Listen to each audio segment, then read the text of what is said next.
Et c'est maintenant parti pour le chapitre 5 de notre cours de programmation en Python. Donc, cette semaine, on va essayer de voir le chapitre 5 et le chapitre 6 si on a le temps. Donc, dans le chapitre 5, on va avoir le principe d'introduction des fonctions.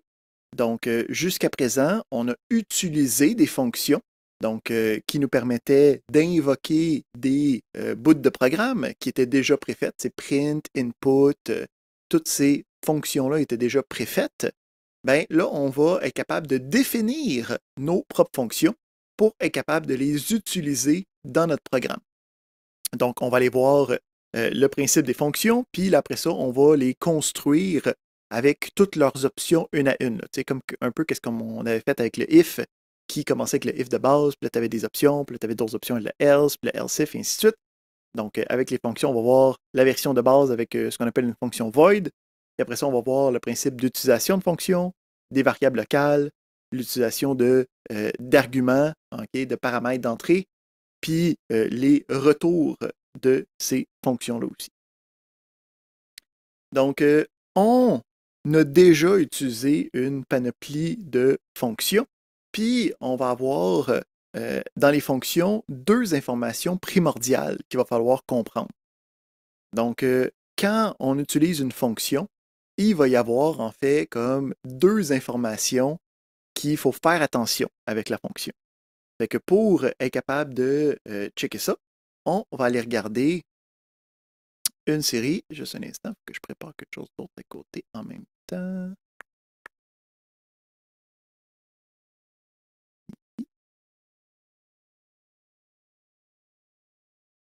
Parfait.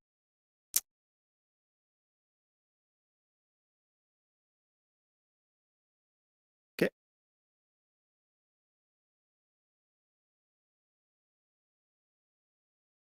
Fait. Donc, le principe d'une fonction, hein, c'est d'être capable de regrouper des instructions ensemble pour que ça exécute une tâche spécifique. OK? Donc, le principe, c'est que la fonction print, elle affiche quelque chose à l'écran, la fonction input, elle saisit une information, puis à partir de ça, on va être capable de faire ce qu'on appelle des programmes modulaires. Donc, jusqu'à présent, on faisait nos programmes dans nos cellules, puis on partait du début, on faisait tout, puis on allait jusqu'à la fin. Mais souvent, il va y avoir des problèmes où c'est qu'il y a des sous-problèmes ou des calculs qui vont être répétés, okay, qui vont devoir être faits plusieurs fois de suite. Donc, le but des fonctions, c'est d'être capable de prendre ces petits blocs-là, puis d'être capable de les sous-diviser en différentes fonctions. Donc, on va être capable de déconstruire un problème. En fait, quand on va vouloir programmer une solution à un problème, on ne s'attaquera pas directement au problème lui-même. Ce qu'on va faire, c'est qu'on va sous-diviser le problème en plus petites parties, puis on va pouvoir faire des fonctions pour chacune de ces parties-là pour être capable de se simplifier la vie, hein, parce qu'on n'est pas capable vraiment d'écrire des programmes qui règlent tout d'une shot. Puis on va voir aussi que ça va nous permettre de mieux tester les choses, de s'assurer qu'à chaque étape, on est capable de valider qu'est-ce qu'on vient de faire avant de passer à la prochaine pour ne pas avoir à travailler pendant 3 jours, puis arriver au bout de 3 jours, puis ça ne marche pas, puis je ne sais pas où regarder. Fait que le principe, c'est qu'à la place d'avoir un programme qui a un paquet d'instructions, on va avoir différentes fonctions qui vont regrouper ces instructions-là ensemble pour être capable de comme mieux développer, mieux concevoir le programme. Ça nous apporte un paquet d'avantages, ces affaires-là. Donc, on simplifie le code parce qu'on est capable de l'avoir plus contextualisé. On va être capable de réutiliser du code. Donc, quand on va avoir des bouts de fonctions qui font la même chose, ça va nous permettre de la répéter de manière plus conviviale que du copier-coller. On va être capable de mieux tester ces éléments-là parce que chacune des fonctions va pouvoir être testée de manière individuelle. Puis, ça va aussi nous permettre de mieux travailler en équipe parce qu'on va être capable de dire, ben, si moi je fais la première fonction, toi tu fais la deuxième fonction, on est clair sur quel bout de code on est supposé de faire. On va être capable de gérer ça ensemble. Donc, quand on travaille avec les fonctions, il va y avoir deux fonctions possibles, deux types de fonctions possibles. Donc, le premier type de fonction, ça va être, ici on dit minimiser les dépendances aussi, donc effectivement, c'est un autre avantage des fonctions. On a notre première fonction qui est la fonction qu'on utilise depuis le début, qui est le print.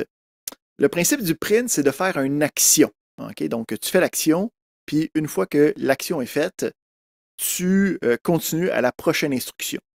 Mais souvent, les fonctions, puis en fait la majorité du temps, le but de la fonction, ça va être de te fournir une réponse. Okay? Fait qu'admettons que je veux trouver le sinus d'un angle, on va pouvoir utiliser, puis là, on va regarder un petit peu plus tard comment ça fonctionne, cette appellation-là. Là. Mais suivez-moi pour l'instant. Mais je veux calculer le sinus d'un angle, fait que je vais dire la réponse, ça va être égal à ma fonction, puis à l'intérieur, je mets le sinus d'un angle.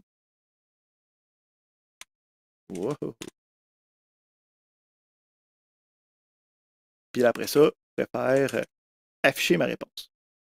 Donc, ici, qu'est-ce qui est intéressant? C'est que cette fonction-là a généré une réponse. Cette réponse-là a pris la place de l'appel, a pris la place de l'utilisation de la fonction. Puis après ça, le restant, on sait c'est quoi. On sait que ça, c'est quoi? C'est une assignation. Hein? Donc, à gauche, on avait une variable quelconque, on avait l'instruction d'assignation. Là, à droite, on avait quelque chose à faire, hein? L'expression à calculer. Bien là, j'ai utilisé une fonction, fait que c'est la réponse de cette fonction-là qui est assignée dans ma variable. Puis, je peux, si je veux, changer cette expression-là, puis ça va quand même fonctionner. Là. On va voir, c'est 0.7 ou 0.97, bien ça devient 1.97 parce que j'ai fait plus 1. Donc, on peut voir ici que l'utilisation de la fonction a eu ce qu'on appelle un retour. Donc, quand on parle d'un retour dans une fonction, c'est que la fonction, son but, c'est de nous fournir une réponse. Puis cette réponse-là, on va être capable de l'utiliser dans n'importe quelle expression.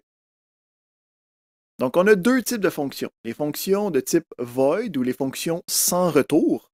Donc, ça l'exécute des choses, ça fait des choses. Donc, dans ce cas-ci, ça l'affiche des choses à l'écran. Puis, on a des fonctions avec retour de valeur que je vais pouvoir utiliser n'importe où j'utilise une expression, où j'utilise une valeur, où j'ai besoin de calculer quelque chose. On a aussi dans les fonctions, ici les deux types, j'ai oublié de le montrer. Donc, une fonction void avec pas de retour, la fonction avec des retours. Le principe des fonctions, c'est qu'ils portent des noms prédéfinis. Okay? Donc, on n'a pas le choix. Chacune des fonctions doit avoir un nom qui est unique. Ça veut dire qu'on ne pourra pas créer des fonctions qui existent déjà ou on n'aura pas créé des fonctions deux fois avec le même nom. Le principe, c'est que le nom de la fonction va avoir sensiblement les mêmes considérations, les mêmes règles que les noms de variables, les identificateurs. Donc, c'est des lettres, c'est des chiffres, ça peut être des lettres majuscules, des lettres minuscules, ça faut que ça commence par une lettre. On peut avoir aussi le tiret bas, okay, le trait de soulignement. Ici, on a un cas particulier là, où c'est que j'ai le point ici, là, on verra plus tard pourquoi. Là. Le nom de la fonction, dans ce cas-ci, c'est juste sin. Okay? Donc, ceci, c'est une autre affaire pour un appel. On le verra dans un instant. Le principe ici, en passant dans les fonctions avec retour, on avait déjà vu une qui était le input. Donc, le input, hein, son but, c'est de créer une boîte de dialogue, puis ça va retourner la valeur. Donc, le 34 que j'ai écrit ici va prendre la place de l'appel. Ça veut dire que je peux quand même faire les choses comme ça. C'est que je mets, mettons, 5. Ici, oh oui, là, c'est parce que c'était un string. On se souvient que le input était de type de chaîne de caractères pour faire la conversion, pour être capable de l'utiliser pour faire des opérations arithmétiques. Fait que quand je rentre 6, ben, le 6 vient prendre la place ici, puis je suis capable de faire d'autres opérations après sans problème. Donc, la fonction input, on la connaît aussi. Ici, il y a quelqu'un qui veut rentrer. On va mettre... et voilà.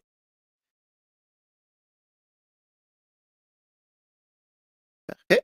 Donc, on va aller regarder comment créer des fonctions de base.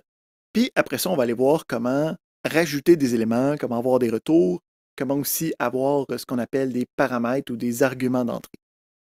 Donc, ce qu'il faut comprendre, c'est que quand on définit une fonction, la définition de la fonction, c'est juste une recette. Okay? C'est juste une série d'instructions qu'on va pouvoir faire plus tard. C'est une description, hein? C'est une définition de la fonction. Il n'y a rien qui s'exécute directement avec juste la définition. Donc, on va regarder c'est quoi la syntaxe de cette définition-là. On a le mot-clé def. Donc, c'est un peu comme le if, c'est un mot-clé qui est réservé. On peut voir qu'il devient en bleu. Ensuite, on va avoir le nom de la fonction. Donc, ma fonction. On va ensuite avoir des doubles parenthèses. On va voir qu'on peut mettre des choses là-dedans. Puis ensuite, on va voir que ça va être un bloc qui va être créé en dessous, comme on avait des blocs avec les if, avec les for. Donc, pour avoir un bloc, il faut avoir un 2 points. Donc, quand je paye sur Enter, je peux voir que ça me met un niveau d'indentation. Fait que je vais avoir la première ligne avec le def, le nom, les parenthèses de 2 points. C'est ce qu'on appelle l'entête de la fonction. Ou des fois aussi, on dit que c'est la signature de la fonction. Puis après ça, on va avoir le bloc d'instruction. Donc ici, je peux avoir un print.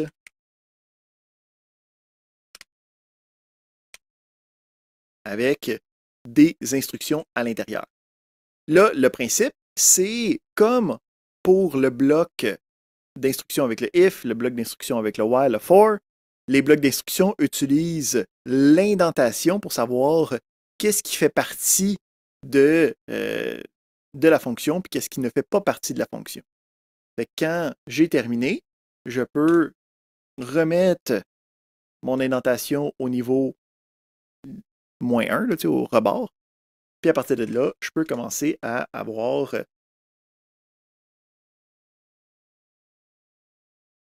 notre print. Fait que quand j'exécute ça, je peux voir que le print final arrive, mais la fonction, elle, le print qu'il y a dedans, il ne se passe pas. Pourquoi? Parce que quand on définit une fonction, ça ne fait rien, ça fait juste dire elle existe, je peux maintenant l'utiliser.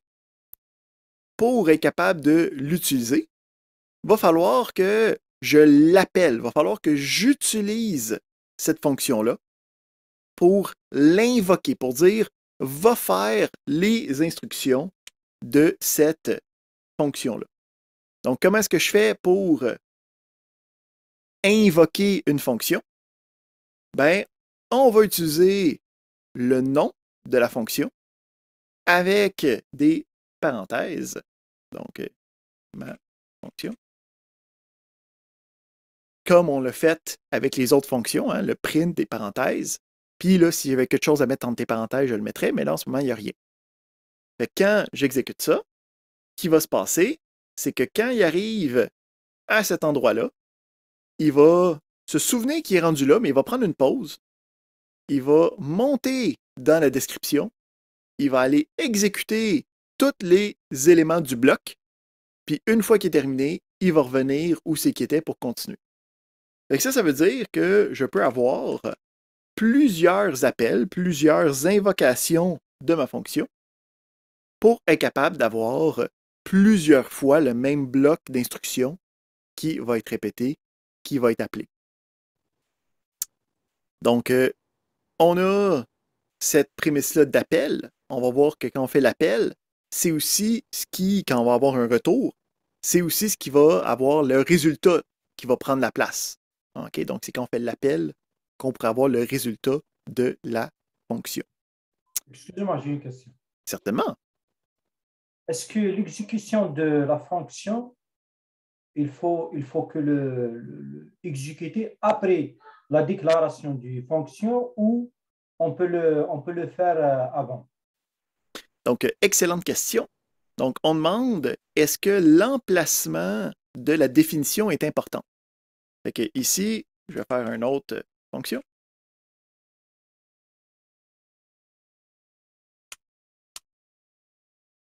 Donc, qu'est-ce qui arrive si j'essaye de faire appel à la fonction avant qu'elle soit déclarée, avant qu'elle soit définie? Bien, effectivement, on n'aime pas ça. OK? Donc, il faut absolument que la fonction soit définie avant que celle-ci puisse être utilisée. Donc, on a ici, par contre, dans les environnements, j'imagine que ça répond à ta question initiale, Baz. Oui, oui, j'ai d'autres questions, si tu me Vas-y, permets. vas-y.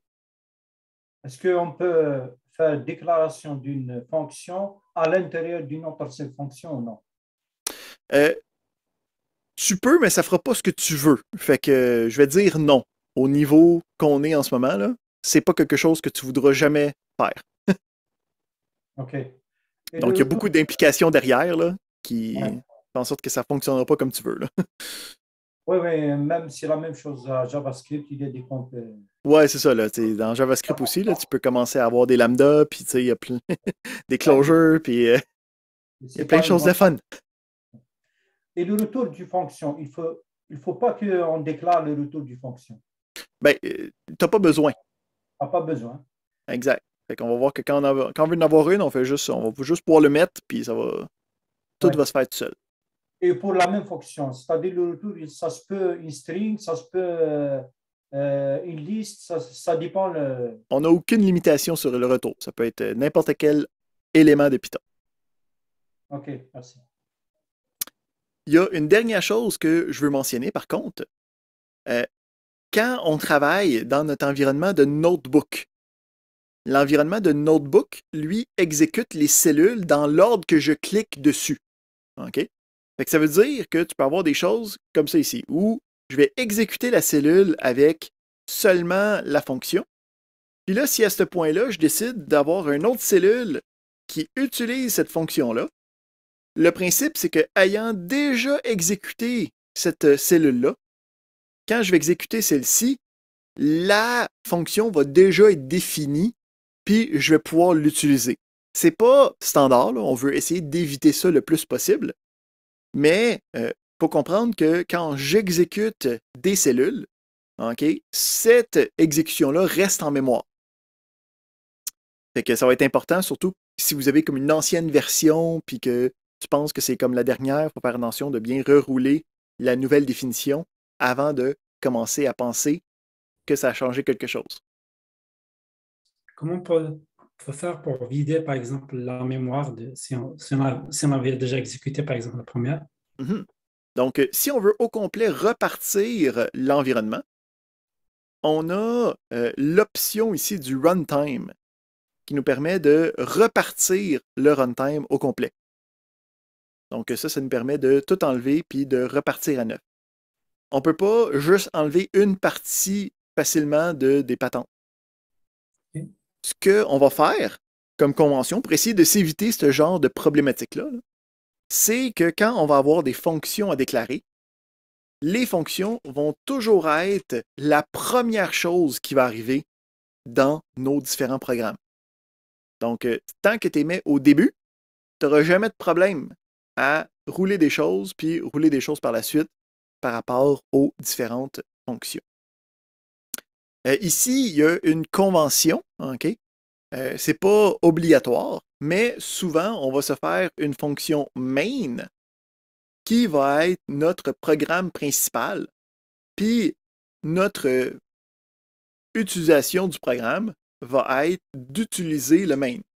En passant, par contre, on a dit est-ce que je peux déclarer des fonctions dans des fonctions? C'est pas vraiment quelque chose qu'on veut faire. Par contre, d'utiliser des fonctions à l'intérieur d'une autre fonction, ça, c'est quelque chose qui peut être intéressant.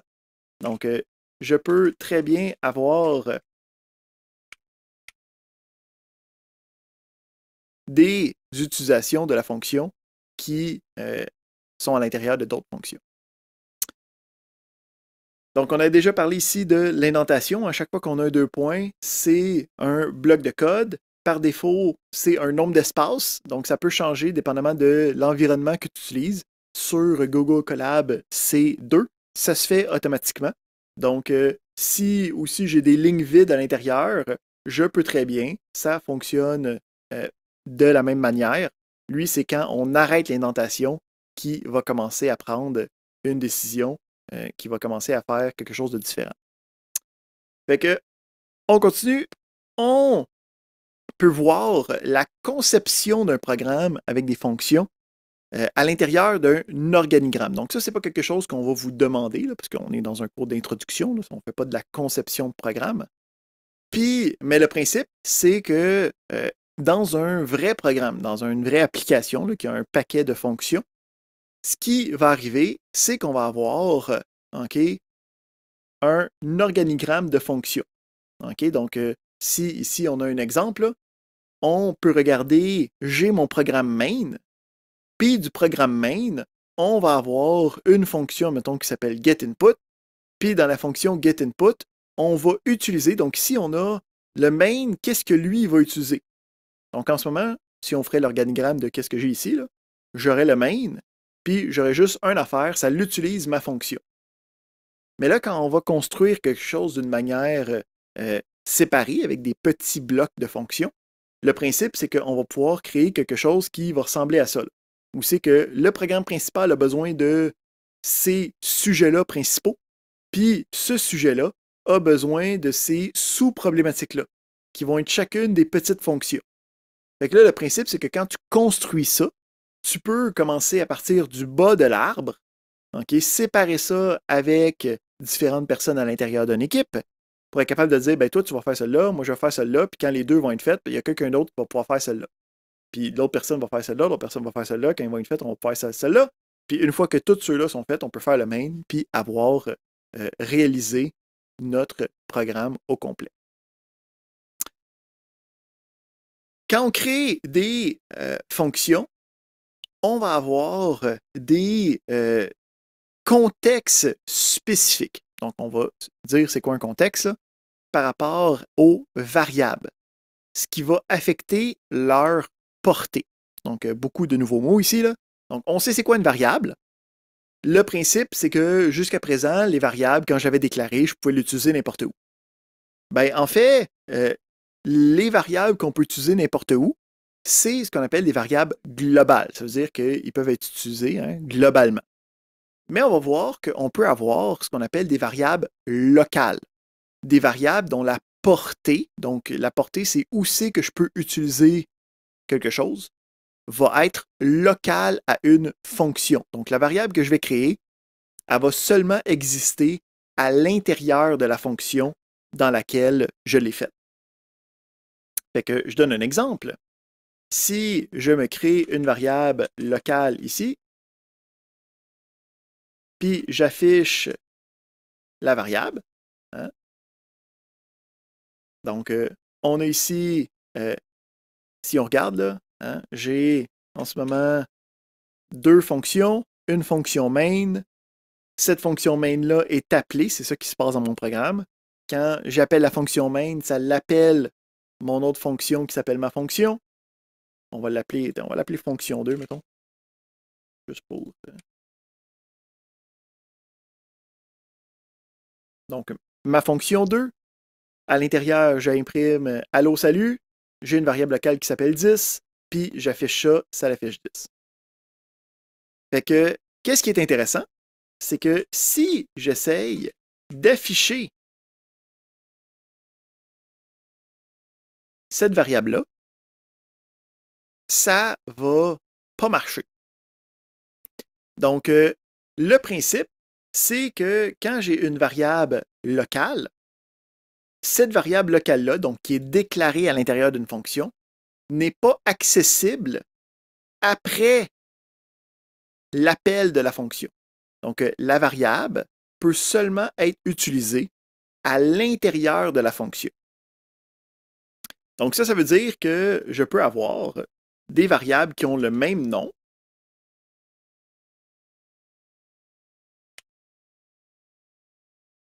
à différents endroits. Et tiens, on va enlever celle-là. Puis, ils ne se connaissent pas entre eux autres. Donc, quand je suis à l'intérieur d'une définition de fonction, ça se crée ce qu'on appelle un contexte indépendant. Donc, sa propre bulle dans laquelle les variables vont pouvoir exister. Puis quand la fonction elle arrête, ben, les différentes variables locales sont détruites. Donc, à quoi ça sert? C'est que quand on commence à faire des programmes d'envergure, des applications de très grande envergure, ben, il va falloir être capable d'avoir une centaine, voire un millier de différentes variables. Puis c'est très possible que je tombe sur le même nom de variable à un autre moment dans mon programme. Mais je ne veux pas que ça ait un impact du fait que j'ai utilisé un nom de variable qui était déjà disponible. Donc, les variables locales me permettent de juste dire j'ai pas besoin de faire attention au nom de variable parce qu'il est dans une fonction locale. Ben, c'est une variable locale dans une fonction. Donc, tant que je regarde à l'intérieur de la fonction que le nom de la variable n'est pas utilisé, je suis correct. Fait que là, la question, c'est OK, ben, comment je fais pour transmettre de l'information à mes fonctions de base si je ne peux pas utiliser des variables? On va voir qu'il y a deux mécanismes pour être capable, le premier, d'envoyer des informations, puis l'autre pour sortir les informations de la fonction. Fait que le premier mécanisme, ça va être pour transmettre des informations à notre fonction avec des arguments, aussi nommés des paramètres d'entrée. Donc, quand on veut utiliser un argument, ça va changer la définition de la fonction, puis ça va changer l'appel de la fonction. Donc, on va aller regarder comment ça change quelque chose avec un petit exemple. Donc, quand j'ai ma fonction 2, je peux me mettre une valeur en paramètre d'entrée. Puis, quand j'ai un paramètre d'entrée, quand j'ai un argument, je vais pouvoir utiliser cet argument-là comme si c'était une variable avec quelque chose à l'intérieur. Donc, les arguments, c'est en fait des informations préalables, des informations que j'ai besoin d'avoir pour utiliser cette fonction-là. Puis après ça, quand je vais avoir l'appel de la fonction, donc l'utilisation de la fonction, je vais avoir besoin de fournir cette information-là. Donc, on va le faire de deux manières différentes ici pour voir les variations de la chose. Donc, si on regarde premièrement dans les manières de faire, donc quand j'ai ma définition de fonction, j'ai le nom de ma fonction. À l'intérieur des parenthèses, je peux avoir des paramètres. Je peux en avoir plusieurs en passant avec une virgule. OK? C'est aussi possible. Pour l'instant, on va juste en avoir un. Puis après ça, dans l'appel, on va avoir un envoi à cette valeur-là. Juste une question, Hugo, si tu me permets. Oui, certainement. En fait, dans le valeur, est-ce qu'on peut avoir aussi une liste? Oui, on ne sait pas encore c'est quoi des listes, mais on peut avoir n'importe quel élément de Python. OK, good. Donc, on a ici le principe de j'ai un appel qui va prendre de l'information. Cette information-là va être envoyée dans notre argument. Donc, le contenu de ça va être envoyé dans celui-là. C'est ça qui fait en sorte qu'il va avoir comme une valeur à l'intérieur de valeur. Donc, on a ici le 84 qui est envoyé dans valeur. Fait que quand j'affiche valeur, c'est 84. Puis ensuite, on a le contenu de local qui est le 20 qui est envoyé dans valeur. Fait que le deuxième coup, ça l'affiche le 20. Fait qu'on est capable d'avoir des fonctions qui reçoivent de l'information avec les arguments ou ce qu'on appelle les paramètres d'entrée. C'est aussi possible d'avoir plusieurs arguments. Okay? Donc, ils sont délimités par une virgule. Puis, qu'est-ce qui va être important, c'est de comprendre que ça va être la position dans la liste qui va décider l'ordre dans lequel les arguments vont être reçus. Donc, si on regarde l'exemple ici, on a une fonction qui a 2 paramètres d'entrée. Puis, quand je vais faire l'appel de cette fonction-là, je dois fournir ces 2 paramètres d'entrée-là. Puis, le premier paramètre va être envoyé à la première position. Puis, le deuxième paramètre va être envoyé à la deuxième position qui est dans le paramètre. Donc, c'est dans l'ordre donné. On va voir qu'il existe un deuxième mécanisme, mais le mécanisme par défaut, c'est par rapport à la position. Il y a quelque chose qu'il faut faire attention, par contre, quand je vais essayer de modifier ces paramètres-là. Donc, ici, admettons que j'essaie quelque chose comme valeur égale à valeur plus 5.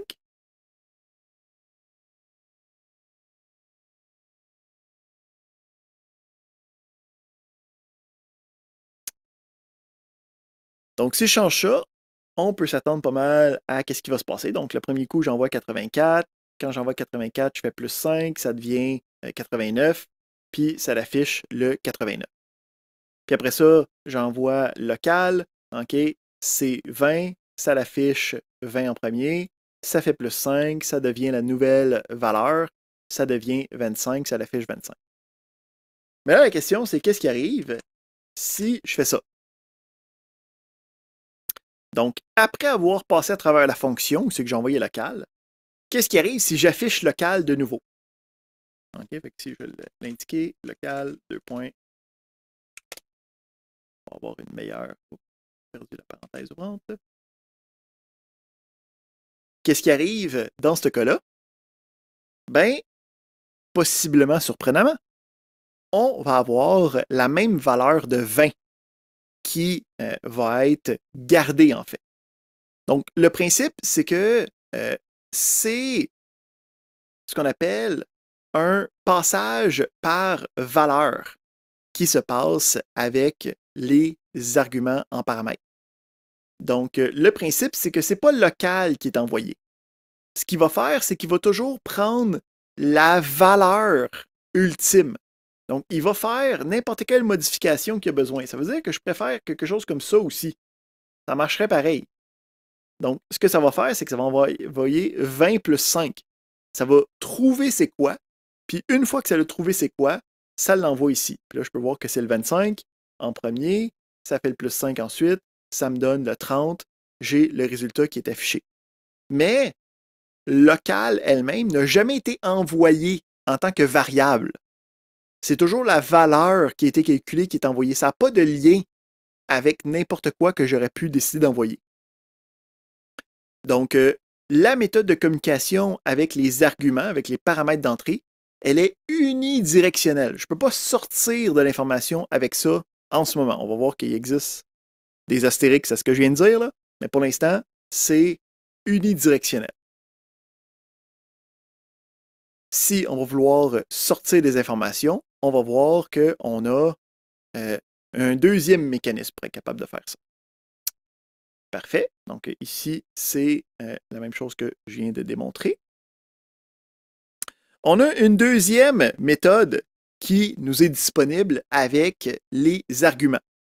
Donc, on vient de voir ce qu'on appelle les arguments positionnels, ce qui existe dans la majorité des langages de programmation, mais on en a une deuxième version qui est les arguments nommés ou les arguments avec des mots-clés, donc des keyword arguments.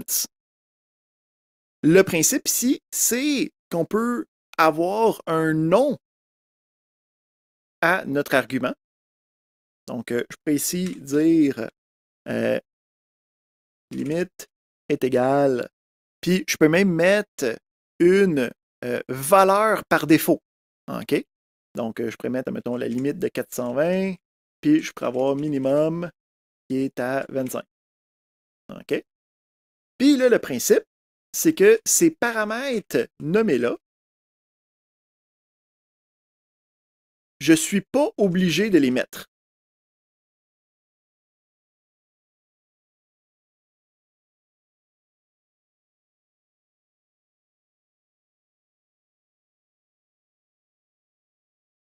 Donc, ici, j'ai changé la définition, mais je n'ai pas changé l'appel. Puis, je peux les utiliser avec les valeurs par défaut. Je peux voir ici que la syntaxe de ça, c'est le nom du mot-clé du paramètre avec un égal suivi d'une valeur par défaut. Les arguments en mots-clés, les keyword arguments, doivent obligatoirement être après n'importe quel autre paramètre positionnel. Donc, c'est tout le temps les derniers. Puis, là, qu'est-ce qui est intéressant, c'est que quand vient le tour de l'appel de la fonction, je vais pouvoir utiliser le nom du paramètre pour aller changer la valeur que je veux. Donc, j'utilise en fait la même syntaxe où j'ai le nom du mot-clé, le nom du keyword, un égal, puis le nom de la nouvelle valeur. Puis, dans ce cas-là, le premier appel de fonction 2, quand j'affiche la limite, ça ne sera pas la valeur par défaut, ça va être la valeur que moi j'ai envoyée. Fait que les paramètres par mot-clé, je ne suis pas obligé de les mettre. Puis, puisque c'est un mot-clé, je n'ai même pas besoin qu'il soit dans le bon ordre comme je l'ai mis. Fait que je peux ici avoir minimum est égal à 10. Puis, j'ai ensuite la limite. Puis, je peux voir que les arguments, des keyword arguments, ces arguments de mots-clés, ont été positionnés au bon endroit, indépendamment de ce qu'ils faisaient. Parfait. Donc, on est maintenant capable de transférer de l'information à l'intérieur de notre programme. On va vouloir être capable de sortir de l'information. On va voir avant ça qu'on a un petit bémol à faire. Mais avant tout ça, on va se prendre une première petite pause. Donc, on va se donner autour de 10 minutes. On va revenir à, mettons, 7h05 pour continuer à regarder la construction de fonctions. Ah, juste avant ça, on demande, est-ce qu'on peut juste mettre des valeurs pour les paramètres par défaut? Donc, oui. Donc, puisque c'est quelque chose qui est défini au début, il faut que ce soit des valeurs par défaut dans les arguments de mots-clés. All right. Donc, on se prend une petite pause, puis on revient à 7h05. À tout de suite, tout le monde.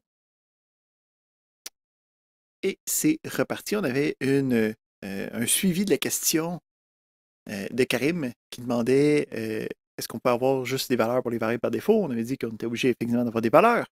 Mais en fait, il demandait aussi quand je fais un appel à la fonction, est-ce que je pourrais juste avoir seulement les valeurs? Donc, si j'ai des paramètres nommés, est-ce que je peux seulement avoir des valeurs? Donc, c'est aussi possible. Donc, je peux voir ici, hein, j'ai le 10, j'ai le 999. 10 s'en va à limite, 999 s'en va sur le minimum. Il faut faire attention parce que il faut comme savoir c'est quoi l'ordre des arguments mots-clés dans ce cas-là, des keyword arguments, pour être capable de les placer dans le bon ordre. Parfait. Donc, on va continuer avec... ici, on a ça.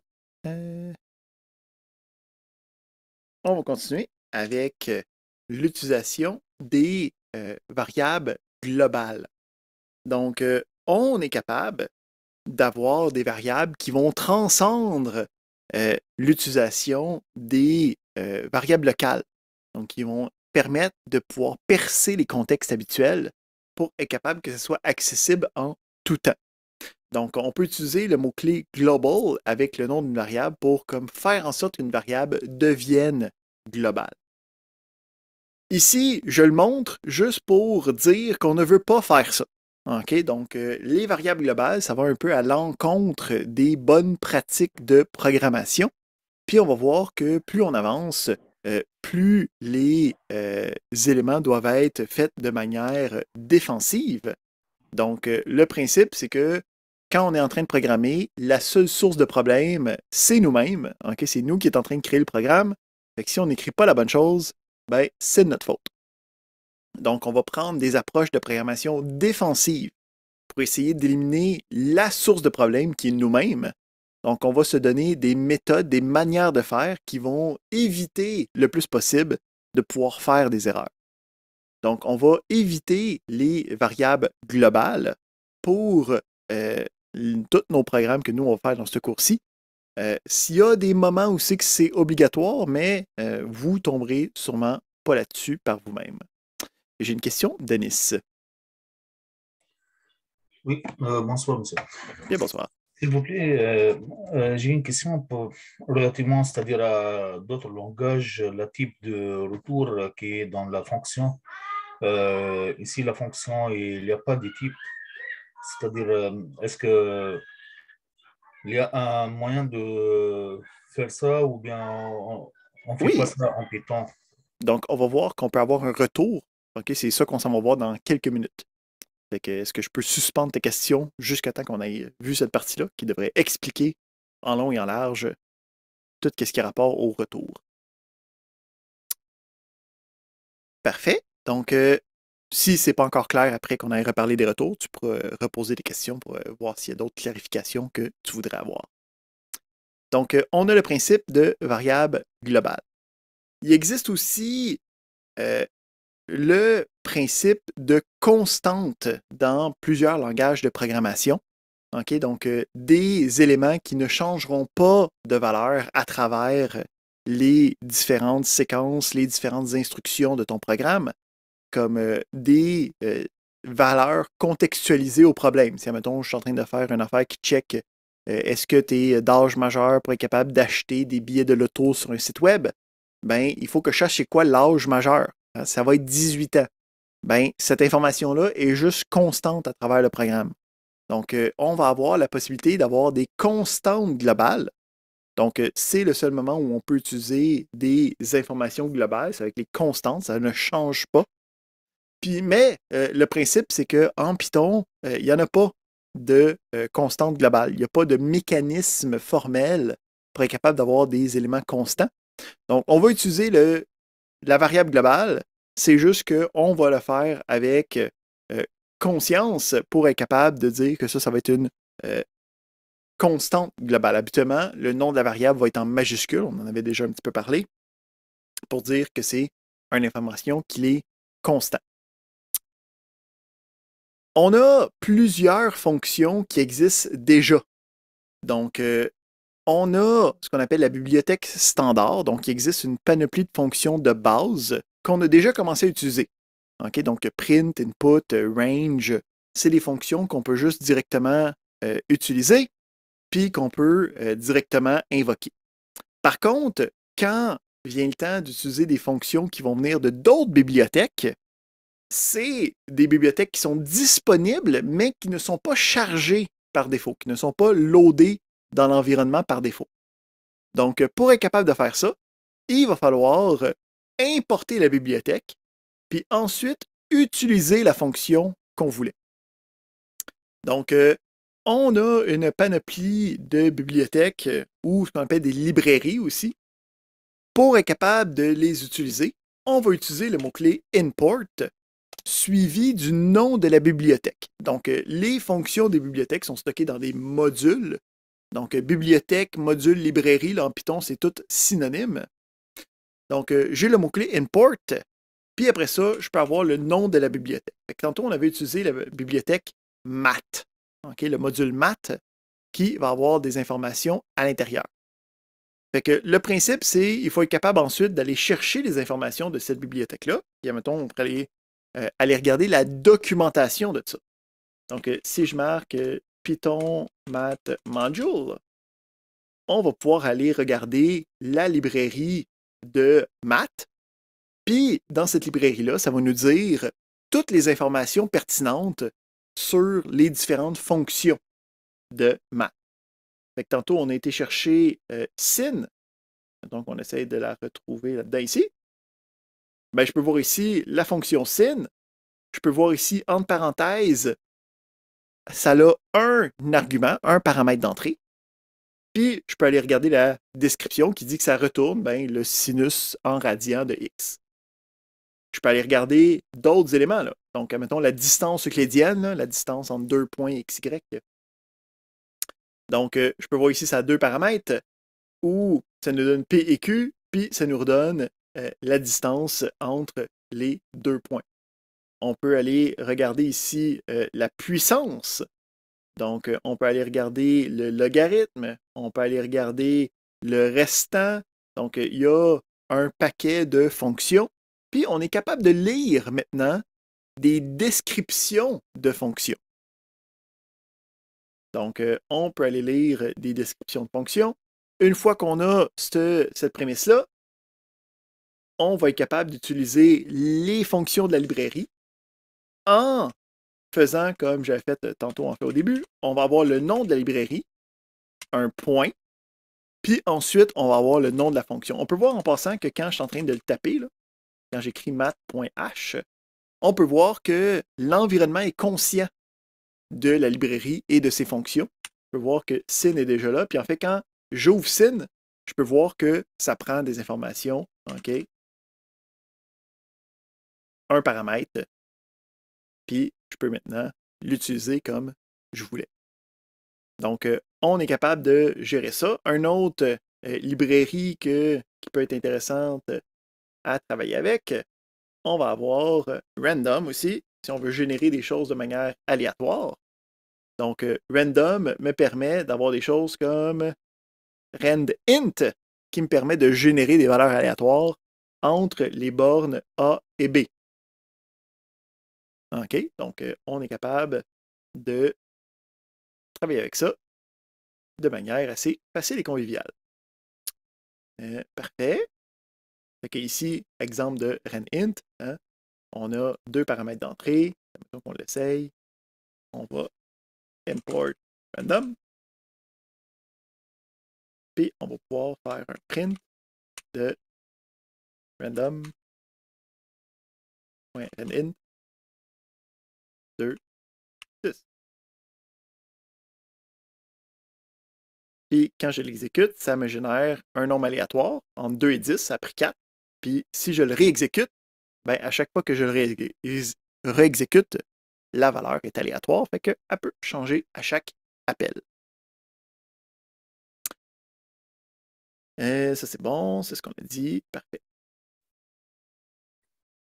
On a d'autres fonctions à l'intérieur de la génération de nombres aléatoires. Okay? Donc, dans les exercices, vous allez pouvoir possiblement avoir besoin de ces fonctions-là. Je vous laisse les découvrir à travers les exercices. On a des fonctions ici qui retournent des informations. On peut les utiliser dans des expressions. Fait que là, moi aussi, je vais être capable de faire ça. Donc, on va aller regarder comment construire des fonctions avec des retours d'informations. Donc, les retours d'informations, c'est juste de rajouter, en fait, une nouvelle instruction dans mes définitions de fonctions qui va avoir la syntaxe suivante, le return, avec une expression de retour, la réponse que je veux créer. Donc, le principe, c'est qu'une fois que le return est exécuté, une fois qu'on tombe sur un return, ça l'arrête immédiatement l'exécution de la fonction. Donc, même si tu mets des instructions après un return, elles ne se feront pas. Donc, il faut faire attention. Le return, c'est quelque chose qui arrête la fonction. C'est le principe de dire « j'ai trouvé la réponse que je recherchais. On a maintenant terminé ce bloc de code-là. » Donc, si on regarde à quoi ça ressemble en action, on a notre définition de fonction, on a l'utilisation d'arguments à l'intérieur de nos expressions, puis une fois qu'on a notre résultat, une fois qu'on a notre réponse, on peut utiliser le return. Donc ici, si je le fais pour le tester. Je vais reprendre la même chose.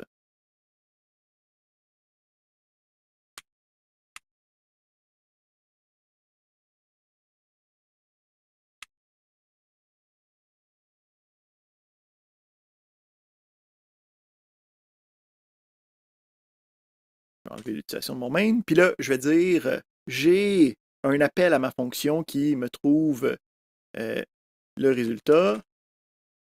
OK, c'est le résultat de ma fonction. Puis je vais mettre 2 valeurs à l'intérieur. Puis après ça, je peux afficher ce résultat-là. Qui, là ici, c'est un peu académique là, comme fonction. C'est l'addition de 2 nombres. Mais ça nous permet de bien voir l'utilisation d'arguments, de paramètres d'entrée, l'utilisation pour la génération d'une réponse et le retour de la dite réponse. Le retour de cette réponse-là, ben, quand je fais un appel de la fonction, ça va tout faire, puis le résultat final, ça va prendre la place de l'appel. Donc ici, le 11 qui a été généré en les additionnant les deux, c'est ça qui est dans le return. Donc ça va devenir 11, cette partie-là ici. Puis on va pouvoir l'assigner à une variable que je peux ensuite utiliser plus tard. Donc, on a le mot-clé return qui me permet de juste déclarer que j'ai trouvé c'est quoi la réponse, ça va bien. Là, ici, question, c'est qu'est-ce qui arrive si j'exécute une fonction qui n'a pas de retour? Hein, donc, attends, on va juste faire fonction main. Fait que ça l'exécute. Hein, donc, je peux voir ici, j'ai le paquet d'informations de toutes les choses qui se passent. Mais le dernier print, le print de résultat, m'affiche ici quelque chose d'intéressant, m'affiche none. Donc, en Python, on a la possibilité de représenter le manque d'information, de l'information inexistante. Donc, on peut avoir none à l'intérieur d'une variable. Ce n'est pas la chaîne de caractères none, c'est que la variable, elle est vide. Fait que si tu essaies d'assigner un élément qui n'a rien dedans, comme une fonction qui n'a pas de retour, ça va avoir un contenu qui est none à l'intérieur. Parfait. Parfait, parfait. Donc, ici, il y a une affaire qui n'est pas trop importante. On peut le skipper. On va avoir le principe que les retours, ça peut être de n'importe quel type. OK? Donc, si je veux, je peux créer une fonction qui va générer une chaîne de caractères, puis c'est cette information-là qui va être retournée. Donc, il n'y a pas de limitation sur le retour. Ça peut être des valeurs numériques, ça peut être des valeurs textuelles, ça peut aussi être des valeurs booléennes. Hein? Donc, on peut avoir des retours true ou false. Ici, par convention, vous allez voir que quand il y a des fonctions qui ont des retours booléens, ils vont commencer avec le mot-clé is. Okay? Donc, c'est le verbe être en anglais. Là. Fait que c'est is quelque chose. C'est comme is possible, is available. Puis, quand il y a le mot-clé is au début d'une fonction, c'est habituellement, c'est une convention, là, tout le monde fait ça, ça veut habituellement dire que le retour est booléen. Donc, c'est supposé être true ou false. On a la possibilité de fournir plusieurs valeurs de retour. Donc, ça, c'est pas mal distinct de du langage en Python. Donc, on peut avoir plusieurs retours. Ici, on peut avoir quelque chose comme res et 20. Si je ne change rien, OK, on va mettre notre somme tout.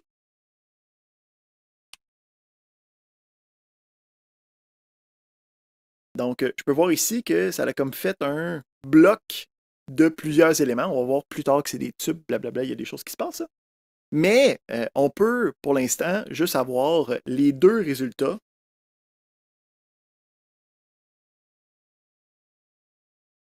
en les séparant avec une virgule durant l'assignation. Donc, le principe ici, juste pour bien démontrer, là, int 13, 2, une autre ligne, que c'est deux informations distinctes. Okay? Donc, on peut avoir plusieurs retours à l'intérieur d'une même fonction.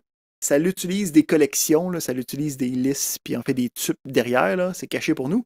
Mais le principe, c'est qu'on peut avoir plusieurs retours quand même. On avait parlé du module mathématique, maths. Voyons. Le module maths. Donc, maths a une panoplie de fonctions sur des propriétés mathématiques, autant sur des angles qu'il y a aussi le module statistique. Donc, c'est des choses qui peuvent venir jouer quand on a certains problèmes de nature mathématique. Quand on en a besoin, on peut aller chercher les informations. Qu'est-ce qui est intéressant, c'est que le module mathématique définit aussi certaines valeurs directement. Donc, si je m'en vais dans documentation, je peux aller voir qu'il y a des constantes. Donc, je peux aller chercher du module maths des constantes directement. Donc, si j'ai besoin de la valeur de pi, je peux directement faire math.pi, puis il a été importé, là, évidemment, auparavant, puis on est capable de l'avoir de disponible. Parfait, parfait, parfait. On est bon avec ça. Donc, on a vu c'était quoi l'utilisation de fonctions. On a vu comment créer nos propres fonctions. On a vu comment on peut utiliser des variables locales, puis ça changeait la portée des éléments.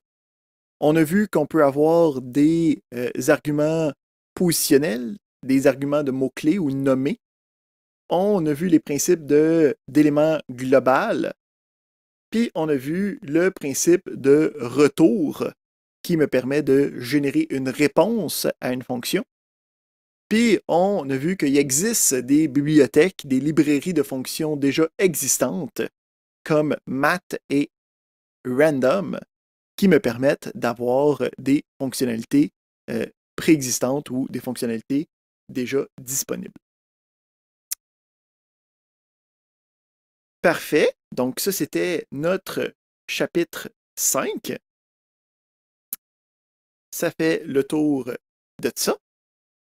Je pense que je ne commencerai pas le chapitre 6 tout de suite. On va se le garder pour la semaine prochaine. Ça fait en sorte qu'on va regarder ensemble les exercices de la semaine passée. Donc, on avait le chapitre 3 et 4.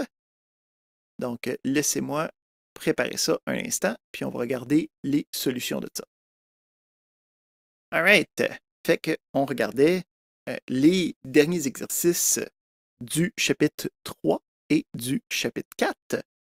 Donc, pour le chapitre 3, notre dernier exercice était celui-ci, avec le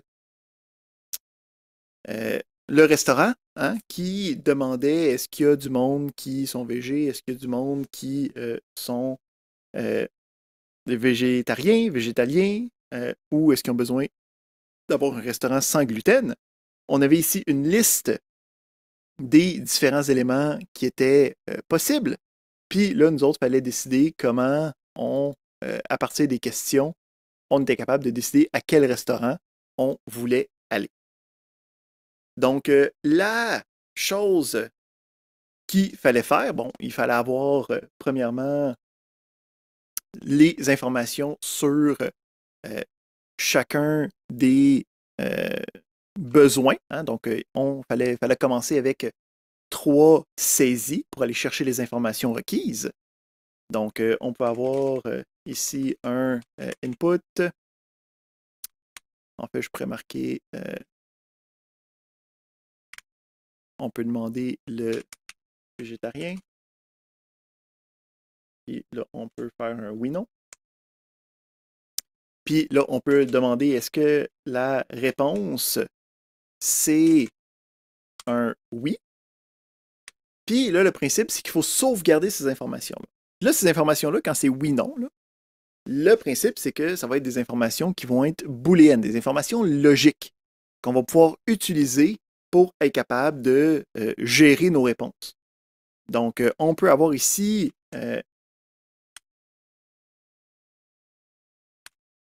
le végétarien qui serait à true. Sinon, le végétarien est à false. Wow. Bon. Puis là, le principe, c'est que j'ai besoin de faire ça pour les trois informations. Fait que j'ai végétalien.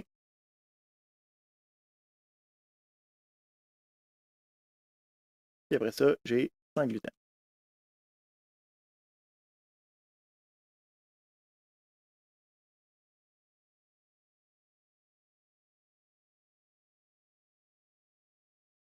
Fait que là, j'ai les trois informations qui me permettent de décider lequel je peux aller ou pas. Donc, le principe, c'est qu'il faut que ça me sorte tous les restaurants auxquels on peut aller. OK? Bon, premièrement, je peux voir que la cuisine du chef, il est oui, oui, oui, oui. Puis le Corner Café, il est oui, oui, oui, oui aussi. Fait quoi qu'il advienne, ces deux-là, je n'ai pas besoin de me poser de questions. C'est sûr qu'ils vont être disponibles dans la liste de restaurants. Où j'ai marqué.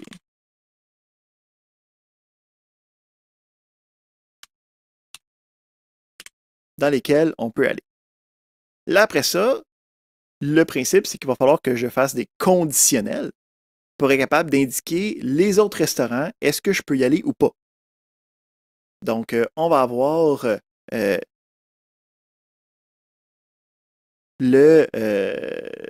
qu'on fait en premier? Le Joe's Gourmet Burger.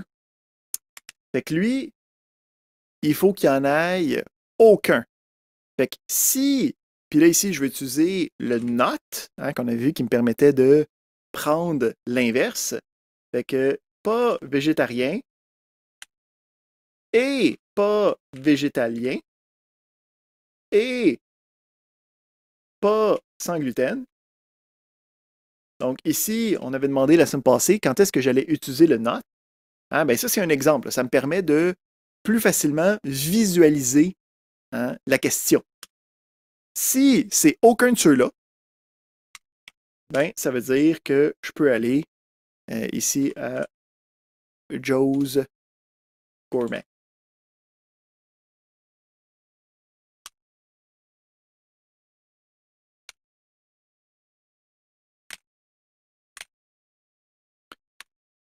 Fait que là, une fois que j'ai celle-là, j'ai comme compris la prémisse. Si je regarde le Mama's Fine Italian, ben, il ne faut pas que ce soit végétalien, il ne faut pas que ce soit sans gluten. Fait que si pas végétalien et pas sans gluten, je peux aller à Mama's.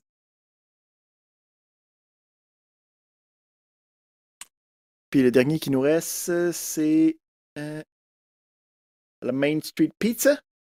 Que lui, la seule problématique, c'est si t'es végétalien. Fait que c'est pas végétalien, on peut aller à Main Street Pizza. Fait qu'avec ça, si je dis que j'ai besoin de tout, j'ai juste les deux par défaut. Mais si je suis juste végétarien, mais j'ai pas de végétalien, puis j'ai pas de demande sans gluten, je peux voir ici qu'il y a plus d'options qui m'apparaissent.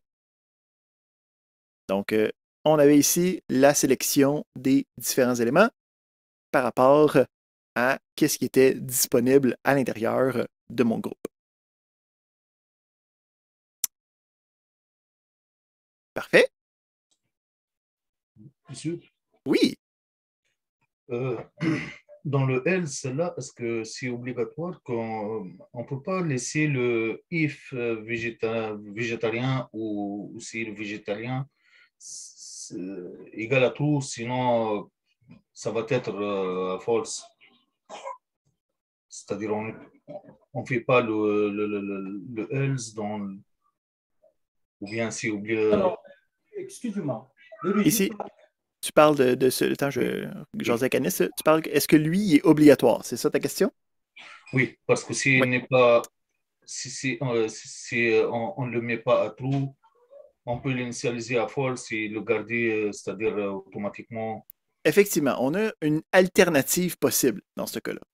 Donc, on pourrait avoir que faut que la variable existe. Fait que je ne peux pas juste déliter cette partie-là parce que si c'est pas végétarien, quand je vais être rendu ici, ben, il va dire végétarien, je ne l'ai jamais assigné parce que je n'ai jamais passé par ce bloc de code-là. Fait que ça ne marchera pas. Par contre, je peux avoir une initialisation False, oui. à une valeur par défaut. Puis, effectivement, ces deux cas-là sont tout aussi fonctionnels l'un que l'autre. Est-ce que ça répond à ta question? Oui, merci. Excellent. j'ai une question ici Certainement. pour le if et le s. Ici, résultat, on a toujours à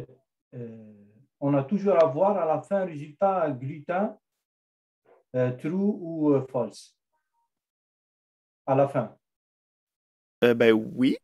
Oui, on écrase à cette étape ici, on a écrasé les deux résultats précédents. On n'a pas écrasé, ben, on a écrasé cette variable-là intermédiaire, qui était juste un oui ou non, mais on se fait une deuxième variable qui va être la vraie variable d'information. C'est cette variable-là d'information que je vais utiliser dans ma décision finale. Ah, OK. C'est-à-dire déclarer. OK.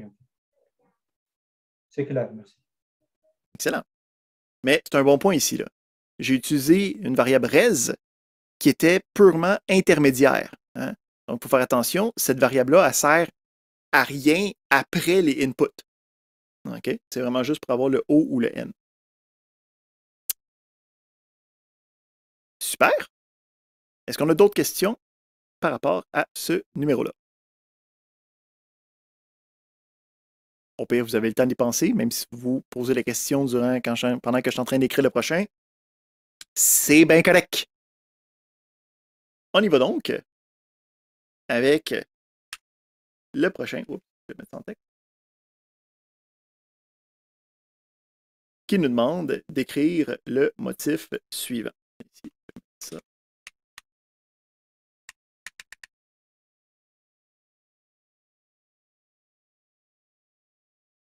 L'intérieur d'un bloc. Celui-là. Donc, on voulait avoir ici, en utilisant des bouts imbriqués, le principe, là, on avait fait auparavant des carrés, des rectangles, des triangles, et ainsi de suite. Okay? Donc là, ici, on a cette prémisse-là. Je veux avoir 1, 2, 3, 4, 5, 6. 6 lignes. Puis, je veux avoir un nombre d'espaces qui s'augmente entre un premier symbole puis un dernier symbole.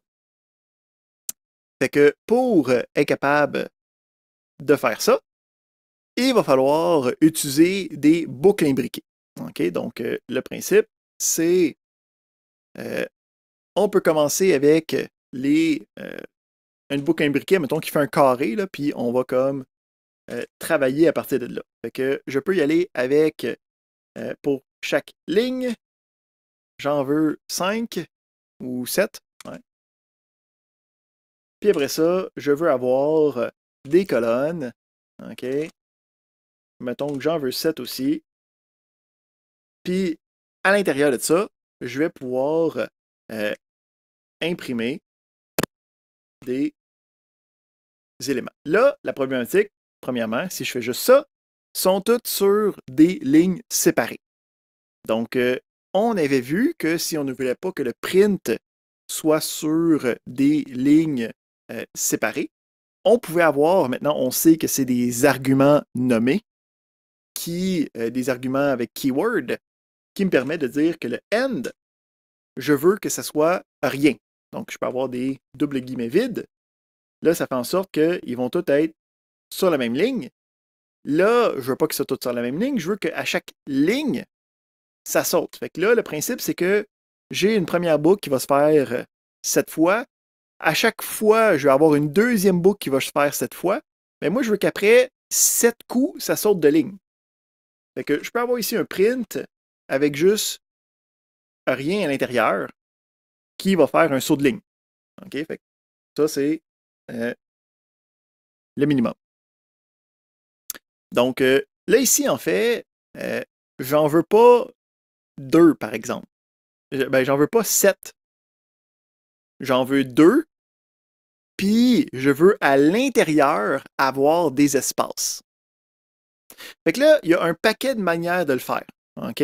Donc, on peut utiliser différentes manières d'utiliser des boucles imbriquées. On peut avoir le symbole avant-après. Il y a comme un paquet de choses. Là, là ici, on va y aller d'une méthode itérative. Fait que la première chose que je veux faire, c'est genre des dièses, là, il va juste en avoir 2 à chaque fois. OK? Fait qu'un premier coup, un deuxième coup. Mais en fait, la boucle ici, c'est supposé être quelque chose qui change à chaque fois. Donc, on peut avoir ici, en fait, ces 2 éléments-là, ils pourraient être juste toujours indiqués. Puis moi, ce que je vais avoir de différent, ça va être le nombre d'espaces. Fait que je préfère ici un print de ça avec le séparateur. J'aurai un espace. Puis après ça, je peux en avoir un deuxième. Fait que là, ici, un espace. Ça m'en fait un espace de 2 à chaque fois. Là, la problématique, c'est que j'en veux pas 2. J'en veux, le premier coup, j'en veux 0. Après ça, j'en veux 1. Après ça, j'en veux 2. Après ça, j'en veux 3. Fait que là, il faut que je trouve une manière d'avoir un compteur qui est capable de se souvenir de j'en ai combien, puis qu'à chaque fois, il incrémente de 1. Mais là, je l'ai déjà, ce compteur-là, en fait. J'ai ma ligne ici, OK, qui va commencer à 0, puis qui va automatiquement avoir 1, 2, 3, 4, 5, 6. Fait que je peux prendre ici ma ligne directement, puis avoir à l'intérieur 1, 2, 3, 4, 5, 6 espaces avec les symboles de délimitation qui sont avant et après. Comme j'ai dit, il y a 20 manières de faire celui-là. Ça, c'en est une parmi tant d'autres. Tant que vous avez eu quelque chose, OK, c'est que ça a donné le bon résultat, moi, je suis content. Là. Puis que vous avez eu au moins 2 structures itératives, une à l'intérieur de l'autre. Donc, la prémisse ici, c'était d'avoir des boucles imbriquées. Hein, donc, il faut qu'il y ait un for dans un for pour être capable de dire qu'on a réussi correctement le numéro. J'ai une question de Anis. Oui, s'il vous plaît, j'ai pas compris la dernière print, à quoi sert? Celui ici? Oui. Donc, le principe, on va regarder qu'est-ce qui arrive si je l'enlève. Donc, si j'enlève, je la mets en commentaire avec le dièse au début. On a mis que le end, c'était toujours des doubles guillemets. Puis en fait, ici, là, de la manière que je l'ai faite, là, je pourrais dire que le dernier affichage, je pourrais remettre le end normal pour que ce soit un saut de ligne. OK? Mais le principe, c'est que là, je le faisais de manière itérative. Là. Des fois, ça ne donne pas le code le plus efficace. Mais c'est qu'à la fin de chaque ligne, il faut qu'il y ait un saut de ligne quelque part. Là, le print tout seul était juste là pour faire un saut de ligne, puis rien d'autre. Là, tu vois que je l'ai englobé, puis je l'ai maintenant dans mon dernier print ici, qui affiche les derniers de chaque ligne pour dire, après celle-là, fais un saut de ligne. Est-ce que ça répond à ta question? Oui, monsieur. Monsieur. Excellent! Donc, ça fait le tour des différents exercices des chapitres 3 et 4. J'ai une question, monsieur. Bien, certainement. Oui, en fait, dans le fond, les exercices, en fait, là, on n'a pas fait le tour parce qu'il y en avait 18 puis 15, là. Effectivement, habituellement, je prends les derniers. S'il y en a d'autres qui vous ont donné problème, vous pouvez me le dire, puis on peut le regarder ensemble. C'est ça l'idée. C'est juste une question, Hugo. Est-ce qu'on peut avoir les corrections de tous les exercices? Oui, si possible. Comme ça, nous, on peut voir et corriger ce qu'on a fait. Oui, je peux vous les envoyer. Les éléments à l'intérieur vont être en anglais, là, parce que c'est des correctifs de problèmes déjà résous, pas par moi. Là. Merci. J'imagine que vous allez correct quand même avec ça. Oui, en fait, ça va être l'idéal parce qu'on veut se comparer exactement à tout, là, effectivement. Excellent. Moi, j'ai une question, là. Oui. C'est à propos du code que tu as écrit à la ligne 3e. Tu as dit « for call in range », en parenthèse, line. Ça veut dire qu'il va de la range 1 à ligne avec des incréments de 1, c'est ça? Ben, c'est ça. C'est que si on regarde, mettons que je fais un... si je regarde ici, on va le faire imprimer ligne. Ligne. Puis on va le mettre.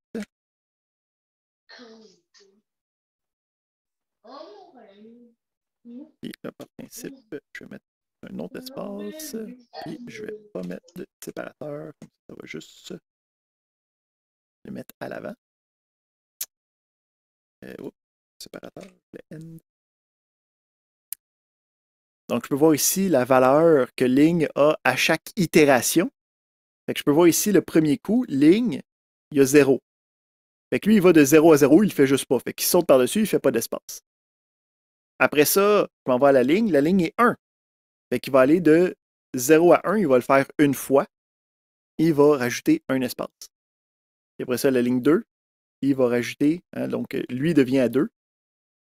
Fait que ça fait 0, 1. Ça va faire 2 fois ça. Ça va faire 2 espaces.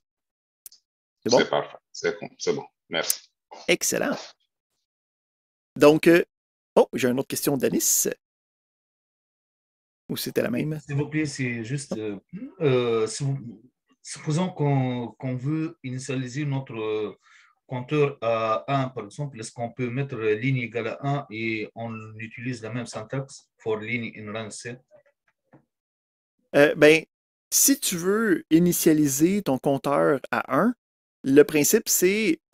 Là, ça va dépendre des cas, là, mais dans ce cas-ci, si tu voudrais initialiser ça à 1, il faudrait que tu le mettes ici, dans la création du range. Donc, range est capable d'avoir différentes versions. On avait vu que si je veux l'initialiser à 1, je peux avoir quelque chose de même. OK? Ou ça va aller de 1 à 8 exclus pour pouvoir l'utiliser. C'était ça ta question ou c'est un autre? Oui, c'est ça, merci. T'as bien ça? OK. Excellent.